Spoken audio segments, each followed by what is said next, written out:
One of the leading Brexiteers in the land. Good morning to you. Good morning, John. What do you make of it? 3 months. Well, just like you, I've only just heard of this. We weren't quite sure what was going on. I can understand why the Prime Minister might be asking for a 3-month delay. I have a general view that our commitment at the 2017 election in our manifesto and beyond has always been that if we can't reach a deal with the European Union, we would depart on the 29th, even without an arrangement.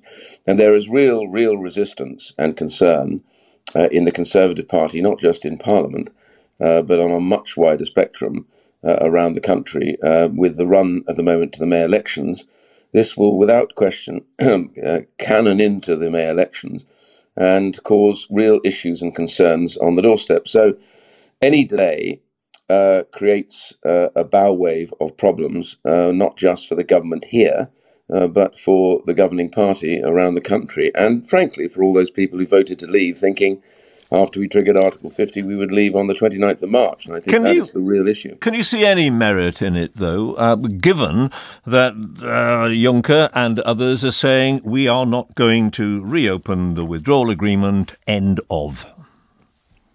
There is only one reason for this that would pass muster, frankly, and that would be because the agreement has to be changed. And it's worth remarking on a simple fact that took place the other day. The Speaker made it very clear that the House itself does not let such a vote come back again unless there's been substantial change. And the problem with this is that right now, we won't be able to get the deal back unless there's been change. And therefore, as the Prime Minister goes to the EU, she needs to make that very clear to them.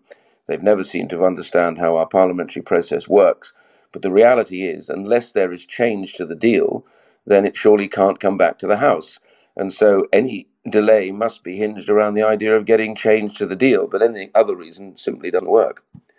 And, of course, there is this problem of April the 12th, the cut-off day, as we were just hearing from Katia, for the European elections.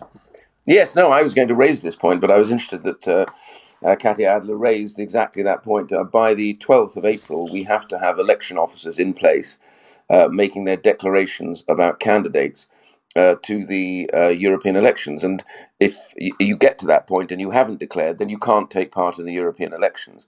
So a short extension, as it's called, to say June, by its very nature, means that we won't be able to go past that. Now, I have to tell you, I cannot conceive of the Conservative Party in the House voting for any extension, but particularly not an extension on a long spectrum of 2 years or so. That, I believe, as you saw the other day in the vote, got nearly 2/3 of the party against. I think you'd end up with about 90% of the Conservative Party in Parliament voting against that.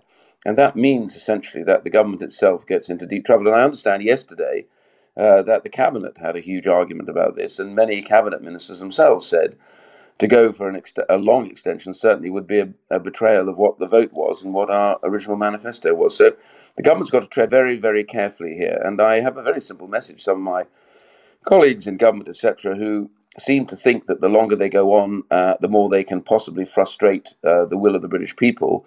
There will be repercussions if we don't deliver on the Brexit vote and on our manifesto in 2017. What do you mean by repercussions?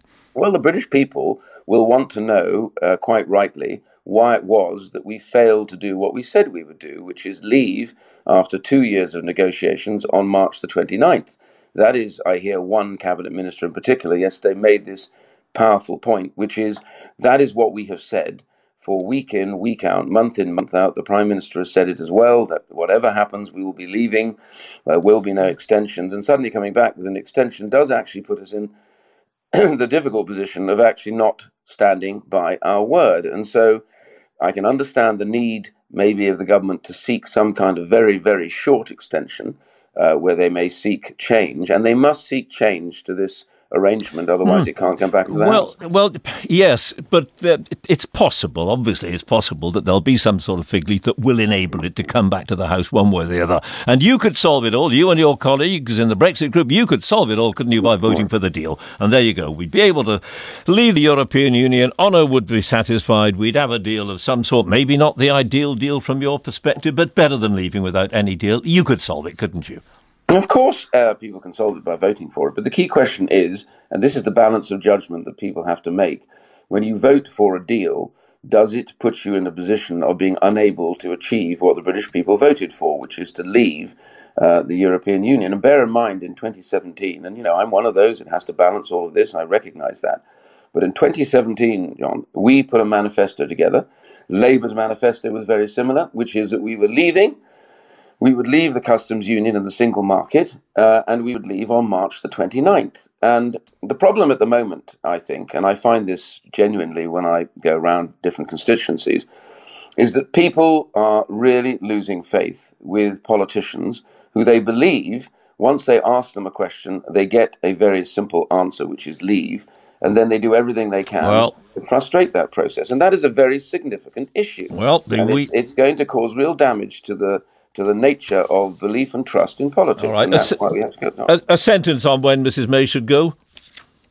Go where, sorry? Leave. Leave number 10. Well, that is a matter for the Prime Minister and for the Conservative Party, and forgive me if I don't enter down that road. But I do say one thing. It was worth a try. One thing is very important. That whatever the Prime Minister decides to do today, we really do need to see some change come back, and we have a real opportunity this weekend to do it by saying to the European Union, we can't get the deal back, you better make some change. Not massive change, but enough change to be able to get that deal through. Iain Duncan Smith, thank you very much.